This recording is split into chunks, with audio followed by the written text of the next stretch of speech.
Many people carry assumptions about late night prayers that might surprise them. The common belief is that meaningful worship requires waking up and praying for long hours. But what if that approach is actually counterproductive?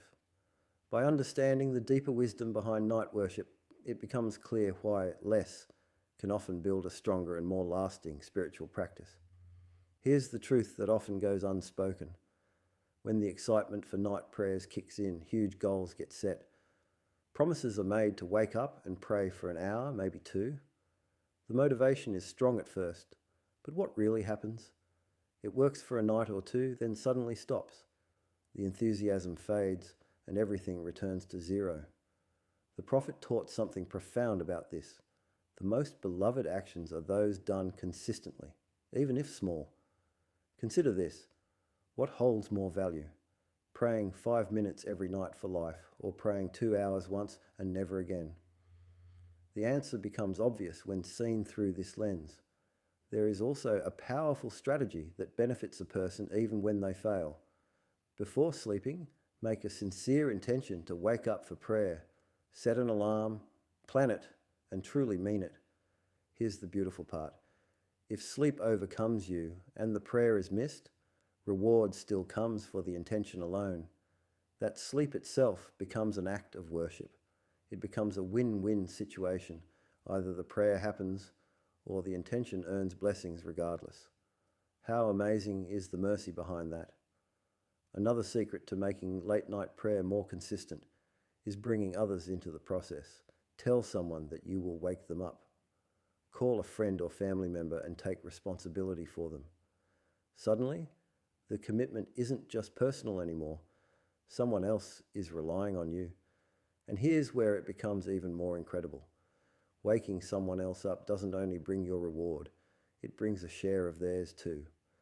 Imagine calling someone, waking them, and because of that single act, they begin praying consistently. Even if night prayers never happen again for you, the rewards from their actions continue flowing. And if they then wake another person, the chain continues, multiplying rewards long after the original effort.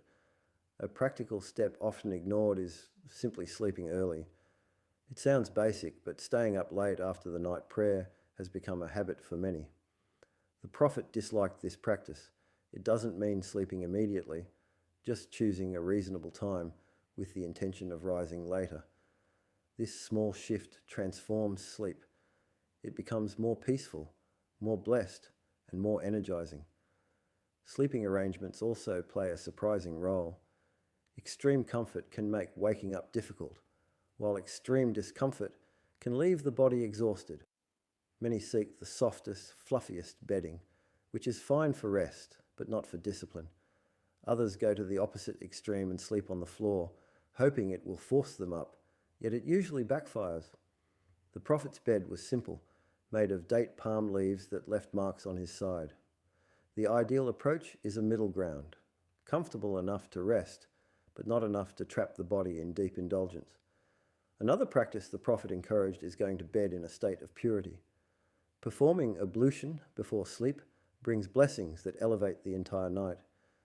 Two people can sleep the same number of hours, yet one wakes refreshed and the other drained. The difference often lies in these subtle, blessed actions. Purity brings spiritual nourishment that goes beyond normal rest. Food and drink habits also affect this worship.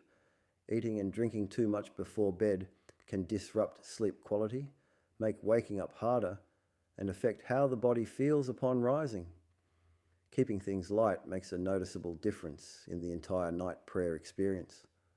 The body becomes more responsive, and the heart becomes more present.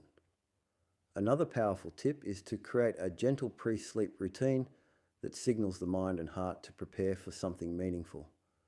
This might be reading a few verses of the Quran, making a short dua, or sitting quietly for a moment. These small acts build a spiritual rhythm, making waking up feel less like a burden and more like a natural expression of devotion. It becomes training for the heart, not just the schedule. It's also important to ease into this journey. Night prayer doesn't need to begin with long recitations or extended standing. Starting with 2 simple units of prayer is more than enough, Even if they're short, they hold great value. Over time, the heart naturally expands and desires more, not from pressure, but from genuine spiritual growth. This is how sustainable habits form and last. And finally, remember this: Allah sees every effort, every intention, every step taken. Night prayer is not about perfection, it is about connection. Some nights will be missed, some nights will pass in deep sleep, some nights the body will feel too tired to continue. That is normal. What matters most is sincerity.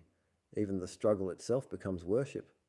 In the end, it is the honesty of the heart, not the length or difficulty of the prayer, that brings a person closest to Allah.